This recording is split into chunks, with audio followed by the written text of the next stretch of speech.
আসসালামু আলাইকুম দর্শক, বিভিন্ন সূত্র থেকে যেটুকু খবর পাওয়া যাচ্ছে, আগামী ডিসেম্বরে মোটামুটি নিশ্চিত যে জাতীয় সংসদ নির্বাচন অনুষ্ঠিত হতে যাচ্ছে। পাশাপাশি এ প্রশ্ন উঠছে যে নির্বাচনটা কি ডক্টর মোহাম্মদ ইউনূস সরকারের অধীনেই হবে নাকি এর মাঝে অন্য কোনো সরকার আসবে? খুবই যুক্তিসঙ্গত প্রশ্ন। যেটুকু জানা যাচ্ছে যে খুব শীঘ্রই সরকারের পক্ষ থেকে নির্বাচন সংক্রান্ত একটা রোড ম্যাপ ঘোষণা করা হবে। রাজনৈতিক দলগুলোর বহুমুখী চাপ তো ছিল সরকারের উপরে যে এই বছরের মধ্যে নির্বাচন অনুষ্ঠানের, কিন্তু আমরা তো নানান ধরনের টালবাহানা দেখছিলাম নির্বাচনকে প্রলম্বিত করতে। সংস্কারের আওয়াজ তোলা হলো, সংবিধান বাতিলের দাবি তোলা হলো ছাত্রদের পক্ষ থেকে, নতুন প্রক্লেমেশন ঘোষণার দাবি তোলা হলো, ছাত্রদের নতুন দল গঠনের জন্য সময় দেওয়া হলো, স্থানীয় সরকার নির্বাচনের দাবি তোলা হচ্ছে এখনো পর্যন্ত।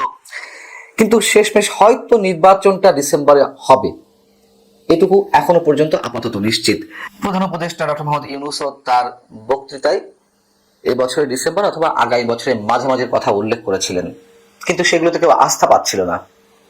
যখন সেনাপ্রধান গত 25শে ফেব্রুয়ারি রাজধানীর রাওয়া ক্লাবে একটা অনুষ্ঠানে অনেক ধরনের ইঙ্গিতপূর্ণ বক্তব্য দিলেন, হানাহানি কাটাকাটি মারামারি থেকে দূরে থাকতে তিনি আহ্বান জানালেন সবার প্রতি এবং সতর্ক করে দিলেন, এমন কথাও বললেন যে এমন কিছুর মধ্য দিয়ে আমাদের স্বাধীনতার সার্বভৌমত্ব বিপন্ন হতে পারে।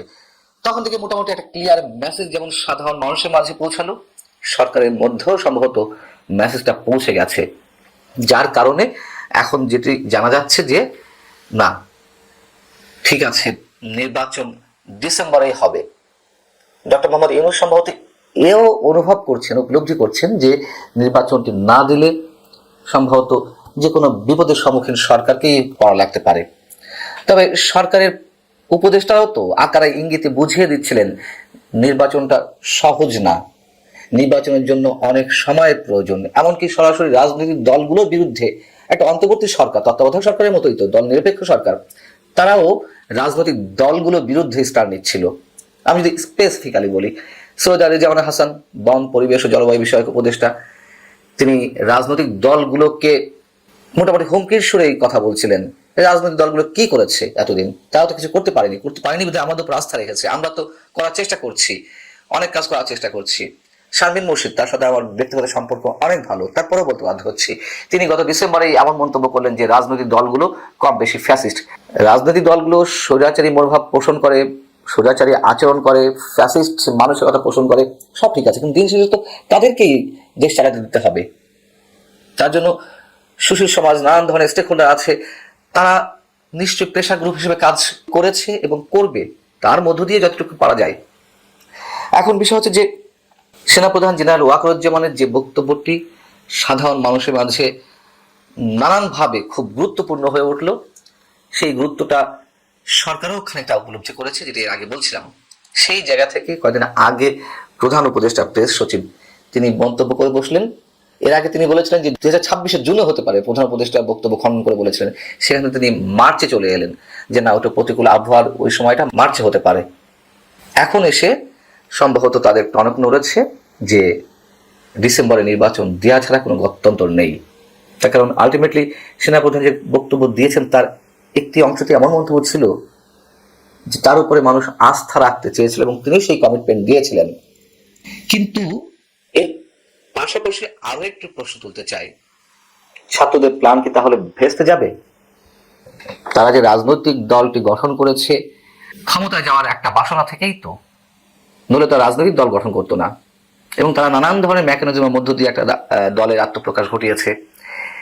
সেই দলটি যেই পরিকল্পনা নিয়ে এগোচ্ছিল নির্বাচন বিলম্বিত করতে এবং একটা জায়গায়, এমন একটা জায়গায় গিয়ে বা সময় গিয়ে নির্বাচন যাতে অনুষ্ঠিত হয় যেখানে তারা ভালো কোনো ফল নিজেরা নিয়ে আসতে পারে, অথবা যেহেতু বর্তমান সরকারকে চালাচ্ছে সরকার এবং জামাত ইসলামের মতো কোনো কোনো দল, এমনটা তো মানুষ এখন প্রকাশ্যই বলে, তো ক্ষমতায় না গিয়েও যদি ক্ষমতার আস্বাদ লাভ করা যায় সমস্যা কি? এবং তাদের যে নানান ধরনের পরিকল্পনা, এর পিছনে যেসব রাষ্ট্র রয়েছে অনেকেই যেসব দিকে ইঙ্গিত করে, তাদের পরিকল্পনা কি তাহলে এখানেই শেষ হয়ে যাবে? আমার মনে হয় না যে তারা এখানেই থেমে যাবে। সরকার হয়তো চেষ্টা করছে ডিসেম্বর মধ্যে নির্বাচন করার, কিন্তু এর মধ্য দিয়েই যে সবকিছু শেষ হয়ে যাবে আমি নিজে সেটি মনে করি না। তাদের যে পরিকল্পনা, ম্যাটিকুলাস যে প্ল্যান, সেগুলো হয়তো নিশ্চয়ই তারা বাস্তবায়ন করার চেষ্টা চালিয়ে যেতে পারে। এবং যেই রাজনৈতিক দলটি আমাদের সামনে নিয়ে আসা হলো, এনসিপি, ন্যাশনাল সিটিজেন পার্টি বা জাতীয় নাগরিক পার্টি, সেই দলটি সম্ভবত এই রমজান মাসের মধ্যেই নিবন্ধন পেয়ে যেতে পারে এবং পাওয়াটাই খুব স্বাভাবিক। এটিতে যে কোনো ধরনের হেরফের হবে এটা নিশ্চিত যে কোনো হেরফের হবে না। তবে যদি সেরকম কিছু করা হয়ে থাকে বা সেই প্ল্যান অনুযায়ী তারা এগোতে থাকে, আমার মনে হয় হিতে বিপরীত হবে তাদের জন্য। তার কারণ এরই মধ্যে মানুষের ক্ষোভ, পঞ্জীভূত ক্ষোভের বহিঃপ্রকাশ ঘটতে শুরু করেছে, মানুষ কথা বলতে শুরু করেছে, মানুষ নানান দিক থেকে অতিষ্ঠ হয়ে উঠছে। পাশাপাশি অর্থনৈতিক অবস্থা তো এর সঙ্গে জড়িয়ে রয়েছেই। দিনকে দিন অর্থনৈতিক অবস্থা খারাপ হয়ে যাচ্ছে, বিদেশি বিনিয়োগ একেবারে বন্ধ হয়ে আছে। তবে যেটুকু জানা যাচ্ছে যে নির্বাচন ডিসেম্বরে